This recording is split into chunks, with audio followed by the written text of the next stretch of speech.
Siemaneczko widzowie, z tej strony Godlike. Parę dni temu obiecałem wam, że będzie recenzja Stalkera i teraz z przyjemnością ten materiał właśnie mogę wam już zaprezentować. Tylko od razu wam mówię, ta recenzja będzie jednak nieco inna niż te dotychczasowe. Dlaczego?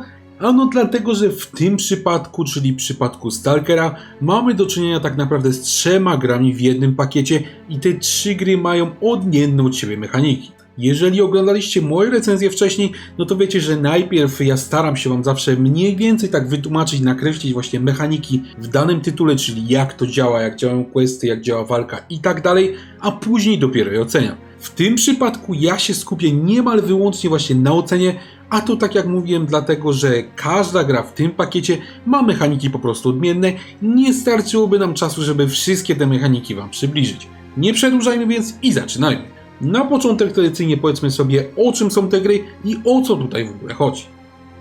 Stalker to jest marka dość znana, natomiast jeżeli do tej pory nie graliście za dużo na komputerach, no to mogliście ją zwyczajnie ominąć. W tych tytułach akcja dzieje się na Ukrainie, a konkretnie to w zamkniętej strefie wokoło czarnobylskiej elektrowni atomowej i ta strefa zamknięta jest zwana zoną. W świecie gry pomiędzy katastrofą w Czarnobylu, która wydarzyła się oczywiście naprawdę, a teraźniejszością, doszło tam do jeszcze jednego wypadku, w wyniku którego ta zona została zamieniona w bardzo niebezpieczne miejsce. Teraz zona jest najeżona śmiertelnymi pułapkami zwanymi anomaliami oraz także zmutowanymi zwierzętami, które to potrafią być równie groźne jak anomalie. Pytanie więc, po co ludzie do tej zony łażą? Ano po takie unikalne, cenne przedmioty zwane artefaktami. Te artefakty potrafią być promieniotwórcze, natomiast one mają do tego inne cudowne właściwości, jak na przykład leczenie ran, czy nawet ochrona przed bronią palną. Oczywiście nie muszę dodawać, że takie artefakty są również warte bardzo dużo forsy i to właśnie napędza całe środowisko tak zwanych stalkerów, czyli śmiałków przebywających w tej zonie i szukających artefaktów, dodajmy, że często nielegalnie. Okej. O co chodzi już wiecie, natomiast jeżeli chodzi o mechaniki, to tak jak mówiłem, z tym jest różnie. Jedna rzecz jest jednak wspólna, wszystkie gry z tej serii są to strzelaniny z pierwszej osoby, w których bardzo ważną rolę jednak odgrywa zarówno fabuła, jak i eksploracja. Podzielmy sobie więc te gry na 3 główne elementy, a będą to eksploracja, walka, fabuła oraz zadania. I zacznijmy od tego pierwszego elementu. Tutaj na samym początku może was złapać troszeczkę zdziwienie.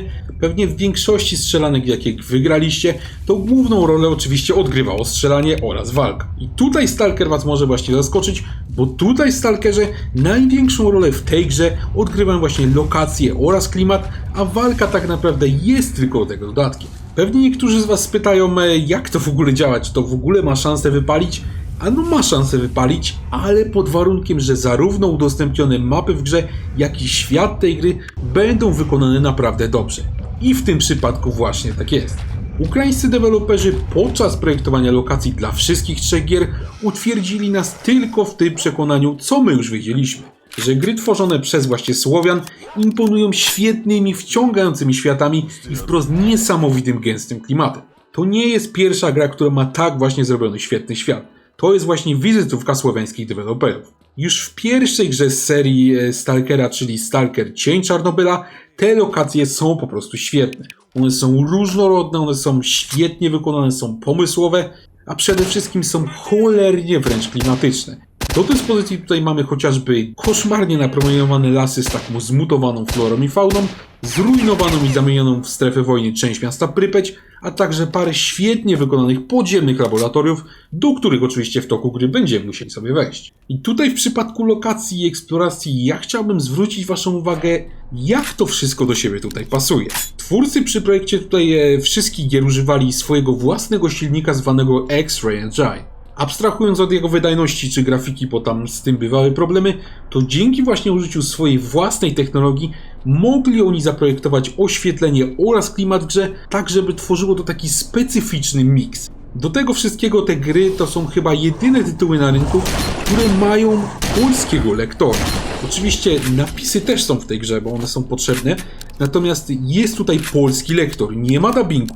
Wszyscy mówią normalnie po rosyjsku czy tam po ukraińsku, ale tutaj jest polski lektor. To może dla was być zadziwiające, ale tak właśnie jest. Ten lektor nie dość, że tutaj się świetnie sprawdza, to jeszcze dodaje niesamowitego, dodatkowego klimatu i do tej gry po prostu genialnie pasuje. Dobra, naznaczony, uratowałem cię i nie będę udawał, że chciałem mieć fory u Bozi. Wykonasz dla mnie parę zleceń i będziemy kwita.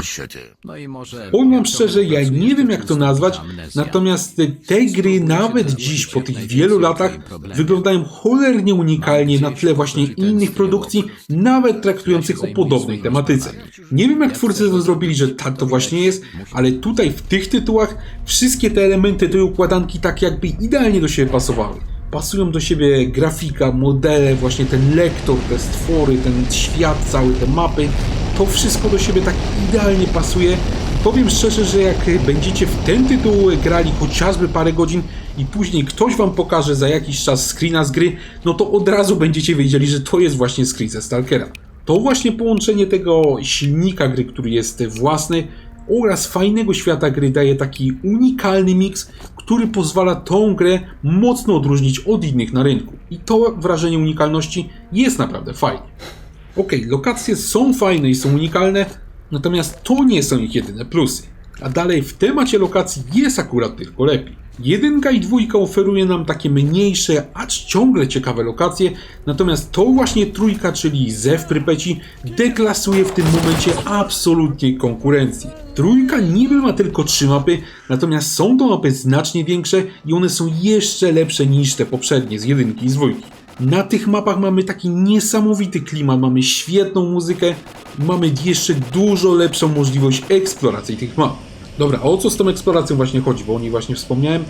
Powiem wam tak, że 1 i 2, pomimo że tak jak mówiłem, miała te mapy naprawdę dobre, miała te mapy klimatyczne, no to cierpiała na taki problem, że te mapy niestety w dużej mierze były takie puste, a interesujące przedmioty na nich mogliśmy znaleźć dopiero w zadaniach. Czyli eksploracja ich bez zadań nie miała tak naprawdę większego sensu. Na szczęście 3, czyli Zew Prypeci, ten problem pustki na mapach eliminuje, oferując wypełnione skrzętnie ukrytymi sekretami mapy, których eksploracja jest prawdziwą przyjemnością. Podobnie zresztą jest z poszukiwaniem tych tak zwanych artefaktów, czyli tych anomalnych skarbów, o których ja już wspominałem. Żeby je zdobyć, to często będziemy się mierzyć z takimi bardzo niebezpiecznymi anomaliami, czyli takimi specjalnymi miejscami, gdzie występują znaczne zmiany, np. w sile grawitacji, czy też przepływie prądu. I tak samo jak w przypadku eksploracji, też na przestrzeni tych 3 gier widzimy coraz lepszą jakość. W 1 to te artefakty możemy znaleźć w sumie we wielu miejscach i to nie jest naprawdę taki problem, one po prostu leżą na ziemi. Natomiast w 3, żeby te artefakty znaleźć, to trzeba użyć takiego specjalnego detektora, no i trzeba przy tym być bardzo ostrożnym, bo zginąć można naprawdę łatwo. O tym, jak te wszystkie elementy dotyczące właśnie lokacji i eksploracji zmieniają się na przestrzeni tych 3 gier, mógłbym mówić w sumie jeszcze długo, natomiast szkoda na to czasu, więc tylko wam to podsumuję. W 1 i 2 w temacie eksploracji i lokacji jest nieźle, natomiast w 3 po prostu nie ma się do czego przyczepić i jest to jakość światowej klasy, co sprawia, że cała kolekcja tych gier stoi na całkiem wysokim poziomie pod tym względem. I to pomimo, że te pozostałe 2 części są przy tym gorsze. No dobra, eksploracja jest po prostu zajebista. Przejdźmy teraz do walki. Jak jest ze strzelaniem? Tutaj akurat powiem wam, że tutaj jest różnie, chociaż niekoniecznie dlatego, że strzela się źle. Ale zaraz wam to wytłumaczę. Zacznijmy może od broni. Tych we wszystkich 3 dostępnych grach jest całkiem sporo. Mamy tutaj karabiny NATO, mamy tutaj karabiny Układu Warszawskiego, mamy pistolety, strzelby, karabiny snajperskie, mamy nawet wyrzutnie granatów RPG-7. Jak się z tych broni strzela? No tutaj może was zaskoczy, ale we wszystkich grach strzela się dobrze. Oczywiście poziom gunplayu na przestrzeni tych 3 produkcji jest różny i dopiero w 3 widać, że jest najlepiej, ale nawet w 1 strzela się nieźle. Tutaj ja wam powiem, że wrażenie robi przede wszystkim coś, czego może byście od tego nie oczekiwali, a mianowicie realizm. Silnik gry, czyli X-Ray Engine, on pozwalał na taką bardzo realistyczną fizykę zachowania pocisku. I to naprawdę realistyczną, nie takie jakieś pierdoły, tylko że pocisk opada pod względem swojego ciężaru, tylko tutaj było tego dużo więcej.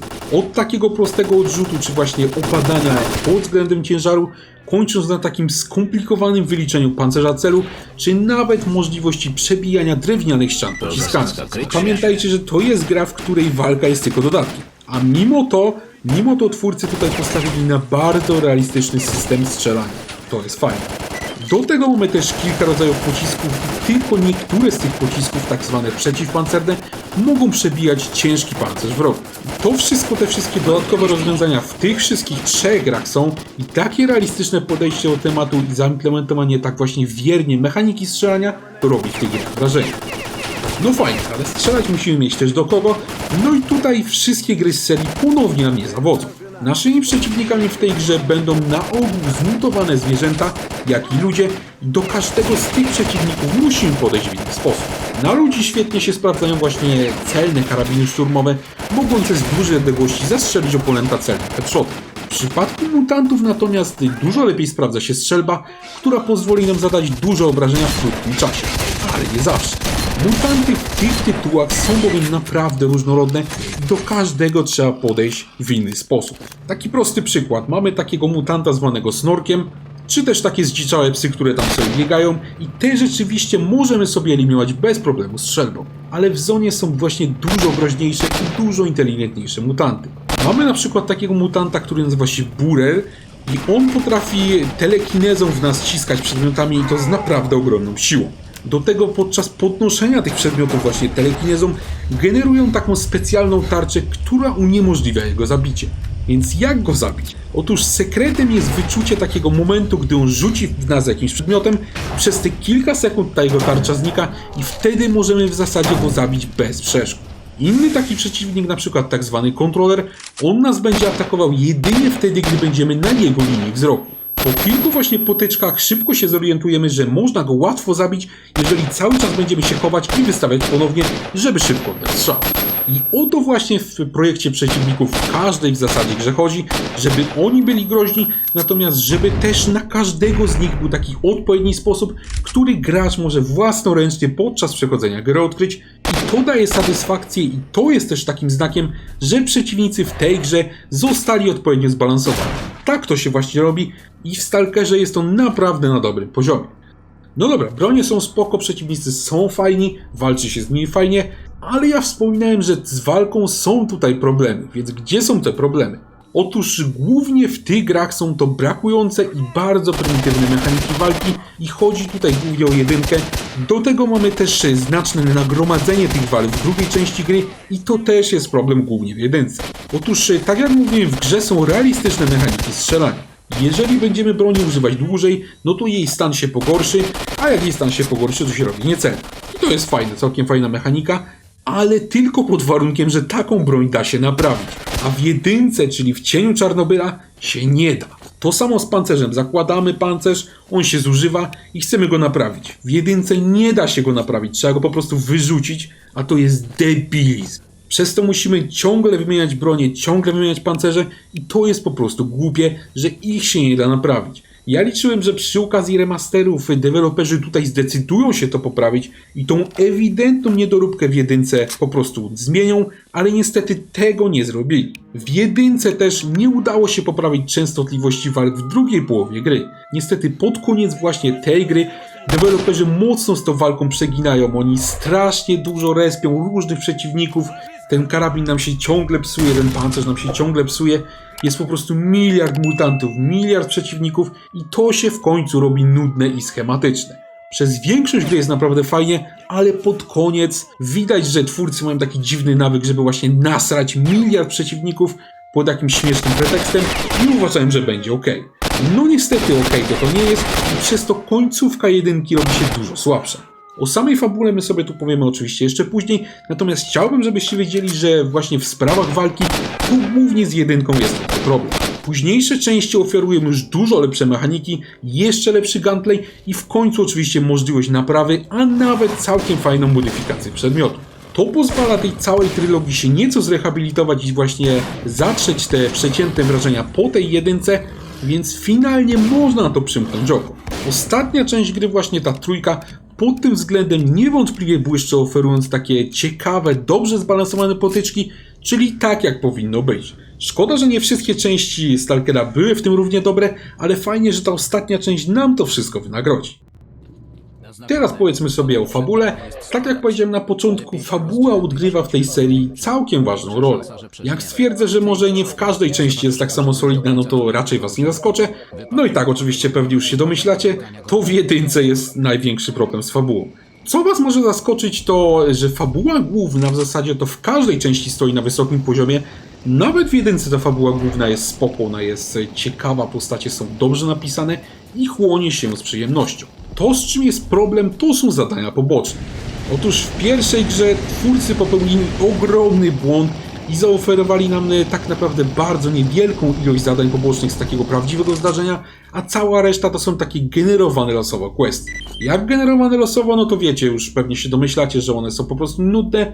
Przynieś to, zabij tego, zniszcz gniazdo potworów, tam bla bla bla bla. One są po prostu kiepskie, nie dość, że są nudne, to jeszcze nagrody za nie też są gówniane. Spytacie, jak jest w dwójce? No w dwójce jest podobnie. Fabuła główna jest całkiem spoko, ale misje poboczne nadal są gówniane i w zasadzie to ratują je tylko takie dodatkowe mechaniki wprowadzone w ramach tej właśnie gry, czyli tak zwane wojny frakcji, które pozwalają nam podbijać w grze terytoria. Gdyby nie to, to nadal byłoby to na takim samym kiepskim poziomie jak właśnie w jedynce. Natomiast dochodzimy do trzeciej części gry i w trzeciej części gry mamy już takie poboczne questy z prawdziwego zdarzenia i powiem wam jedno, warto było na te questy poczekać. Trójka właśnie, czyli Stalker Ze w Prypeci, jest wprost naszpikowany świetnymi questami, które są nie tylko ciekawe, oferują także znakomite nagrody, a do tego wszystkiego one naprawdę potrafią zapaść w pamięć. Jakby tego było mało, to w tej grze mamy wprost astronomiczną ilość wyborów. Nasze działania mają naprawdę duży wpływ na otoczenie całej gry. Jeżeli na przykład zdecydujemy się pomóc bandytom, no to ich frakcja potrafi przejąć całkowitą kontrolę nad jednym z takich głównych schronów i całkowicie wywali tego głównodowodzącego i my będziemy mieli wtedy zniżkę u handlarza bandytów. Jeżeli natomiast zrobimy coś przeciwnego, czyli pomożemy tym właśnie wolnym stalkerom, no to nagle okaże się, że wyniosła się praktycznie połowa stalkerów ze stacji, bo byli właśnie bandytami, a szef schroniska nagle zacznie teraz nam oferować do sprzedaży artefakty. I do tego fabuła w tej grze została tak zaprojektowana, że praktycznie każda postać może w tej grze zginąć. Podczas robienia misji musimy więc naprawdę mocno uważać nie tylko na siebie, ale i na swoich towarzyszy, a ich śmierć też ma dla gry całkiem duże skutki. Przykładowo, wyruszamy z taką grupą stalkerów skanować anomalie, nie? Jeżeli wrócimy tylko sami, tamci zginą, no to zleceniodawca nie tylko będzie na nas wkurzony, ale i zleci nam taką dodatkową misję polegającą na znalezieniu nowej grupy stalkerów, która te badania będzie przeprowadzać. Jeżeli natomiast wrócimy ze wszystkimi, no to w nagrodę dostaniemy jeszcze dodatkowy ekwipunek. Tutaj możliwości wyboru w tej grze są naprawdę gigantyczne. Oprócz świetnych questów nam deweloperzy tutaj zaoferowali też naprawdę dobre postacie, które to wam gwarantuje na pewno zapadną wam w pamięć. Ponownie więc jak widzicie praktycznie we wszystkim trójka tutaj też naprawdę błyszczy, choć należy zaznaczyć, że fabuła główna we wszystkich częściach stoi na odpowiednim poziomie. Przejdźmy teraz do omówienia grafiki, no która to jak sami sobie powiedzieliśmy, nawet dzisiaj jest naprawdę unikatowa. Pytanie natomiast, jak jest pod względem czysto estetycznym? No nadal całkiem nieźle. Twórcy przy okazji remasterów wprowadzili tam jakieś zmiany w grafice i ogólnie wygląda to nieźle, chociaż nie dla wszystkich będzie to poziom wystarczający. Na ogół tekstury czy modele w tej grze są w porządku, natomiast tu i ówdzie jak się tak przyjrzymy, no to można znaleźć takie bardziej rozmazane placki tekstur, które w oczy po prostu gryzą. Natomiast dzięki temu, że ta gra ma taki specyficzny właśnie klimat, takie specyficzne oświetlenie, one nie rzucają się w oczy tak bardzo, jakby się to mogło wydawać i w zasadzie my szybko przestaniemy na to zwracać uwagę. Wielu z was pewnie zastanawia się nad rozdzielczością, w jakiej te gry chodzą i tutaj ja was mogę na pewno uspokoić. Wszystkie te gry z serii działają w jakiejś bardzo wysokiej rozdzielczości przy 60 klatkach na sekundę. Nie jestem pewien, czy to jest natywne 4K, ale wydaje mi się, że tak, no bo obraz tutaj jest naprawdę ekstremalnie ostry, dzięki temu nawet pierwsza część gry nadal dzisiaj wygląda przyzwoicie. Przy okazji, jak już wejdziecie do gry, to polecam wam wyłączyć takie denerwujące rozmycie ekranu w opcjach, żeby wyglądało to jeszcze lepiej. Ogólnie rzecz biorąc, grafika tutaj jest całkiem niezła, natomiast nie z grafiką Stalker zawsze miał problemy. Otóż Stalker miał problemy z silnikiem i to miał problemy naprawdę ogromne. Nawet dzisiaj na bardzo mocnych komputerach, jak odpalacie jedynkę, dwójkę czy trójkę, to szybko się okaże, że ta gra wam się po prostu zacina. Ona się zacina i to bardzo często, bo ma ogromne problemy z silnikiem, który nigdy sobie nie radził dobrze z ładowaniem danych.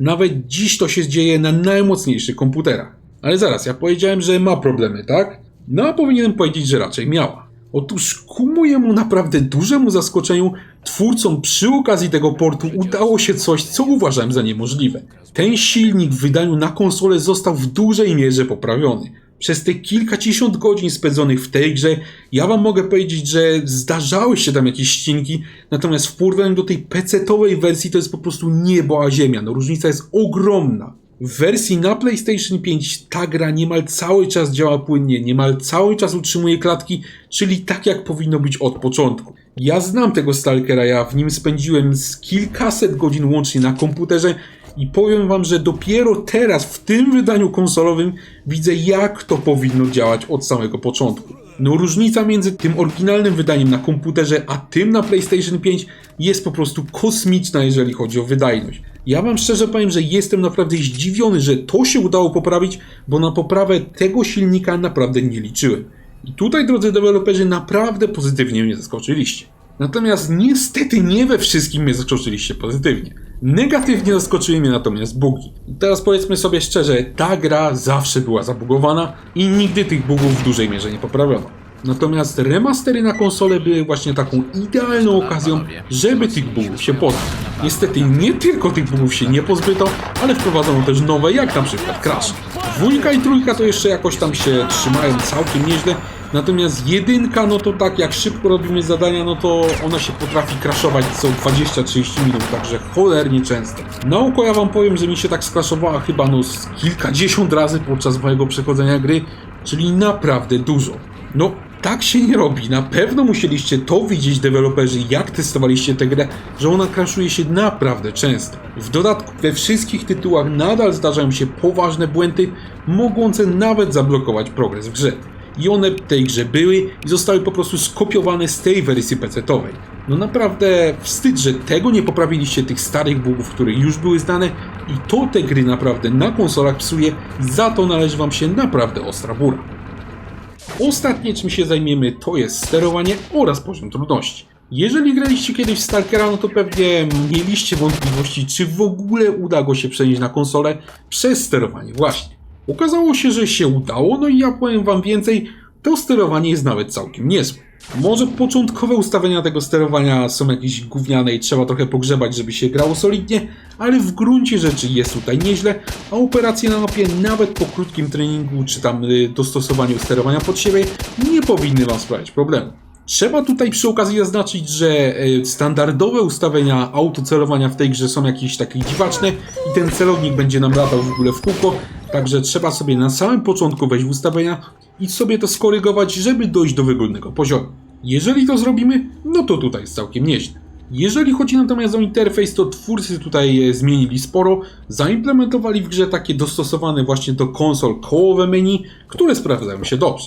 Oczywiście nadal jakieś zastrzeżenia można mieć, no ja mam na przykład zastrzeżenia do tego, że nie można nadal robić własnych znaczników na mapie i to jest po prostu irytujące, ale ogólnie nie ma z tym sterowaniem większych problemów, jeżeli je dostosujemy. Także to jest bardzo ważne, na samym początku zamiast grać musicie chwilkę pogrzebać w opcjach i będzie po prostu nieźle. Jak jest natomiast z poziomem trudności? No, Stalker nigdy nie był jakąś grą szczególnie trudną, także powiedzmy sobie to szczerze. Natomiast w tej grze bardzo liczy się to, jak się do start w niej przygotujemy. Jeżeli nie zabierzemy wystarczająco dużo amunicji, jeżeli nam na przykład zginie jakaś kluczowa postać, no to ten tytuł tych błędów nam na pewno nie wybaczy i będziemy mieli mocno pod górkę. Tutaj właśnie niekoniecznie liczy się aż tak bardzo celne oko i strzelanie, tylko przede wszystkim planowanie i przygotowanie. Gra nam tutaj oferuje aż 4 poziomy trudności i one są, mi się wydaje, całkiem nieźle dostosowane do poziomów graczy. Pamiętajcie, że to tutaj nie sama walka odgrywa najważniejszą rolę, ale tak jak mówiłem, przygotowanie oraz planowanie. Jeżeli nawet ktoś doświadczony w grach o tym przygotowaniu zapomni, to w tej grze może się wyłożyć. Z drugiej strony, nawet jeżeli jest jakiś nowicjusz, który solidnie się przygotuje, to tutaj będzie się naprawdę świetnie bawił. Czas teraz, drodzy widzowie, na podsumowanie. Stalker Legends of the Zone Trilogy oferuje nam aż 3 gry w pakiecie i jak wiecie, są to gry całkiem mocno różniące się od siebie nie tylko jakością, ale i mechanikami. Pytanie, jak ta kolekcja wypada, jeżeli liczyć ją jako całość. Ogólnie rzecz biorąc, pomimo paru problemów w postaci sporej ilości błędów czy przesadzonej ilości walk w jedynce, to i tak finalnie stalkery nam to wynagradzają. Wynagradzają nam genialnym klimatem, wynagradzają nam to świetnymi mapami i całkiem dobrą fabułą. Dziś właśnie po wielu latach ja widzę, że ta jedynka, czyli Cień Czarnobyla, jest tutaj niewątpliwie w tej kolekcji najsłabszym ogniwem, no i wrażenia z tej gry są już tylko niezłe, natomiast te wrażenia ostatnia część gry, czyli Ze Frypeci, bardzo skutecznie nam potrafi wynagrodzić, bo z tej trylogii ona jest niewątpliwie najlepsza i nawet na tle dzisiejszych gier jest produkcją po prostu świetną. Trylogię Stalker Legends of the Zone kupicie za jakieś 180 zł. Moim zdaniem jak za produkt tej jakości jest to cena odpowiednia. Tutaj dodam, że nie musicie od razu kupować wszystkich tych 3 gier naraz, bo można je też kupić osobno, no i wtedy będzie to oczywiście drożej, 80 zł za sztukę. Spytacie, czy kupić je warto? Myślę, że jak najbardziej, bo nawet biorąc pod uwagę, że jedynka jest już dziś tylko grą niezłą, to i tak będziecie się bawić całkiem dobrze, a późniejsze części, czyli 2 i 3, jeszcze od tej jedynki są lepsze. Ja ogólnie mogę wam powiedzieć, że bawiłem się w trylogii tych gier naprawdę nieźle i z przyjemnością trylogię Stalkerów na konsolę mogę wam polecić. Nie są to może gry dla każdego, nie są to gry jakieś super piękne graficznie, ale są to gry unikalne, które nawet dziś potrafią zachwycić. Dziękuję wam bardzo za obejrzenie tego filmu. Jeżeli on się wam podobał, to zapraszam was serdecznie do obserwowania kanału, bo takie filmy będą się na nim pojawiać regularnie. Gorąco dziękuję też wszystkim wspierającym kanał. Jestem wam bardzo wdzięczny za okazaną pomoc. Dzięki właśnie waszemu wsparciu przygotowywane filmy na kanale mogą być jeszcze lepsze. Także dzięki panowie, pozdrawiam i trzymajcie się. Komputer pokładowy wyczyszczony, ale czarna skrzynka jest nietknięta.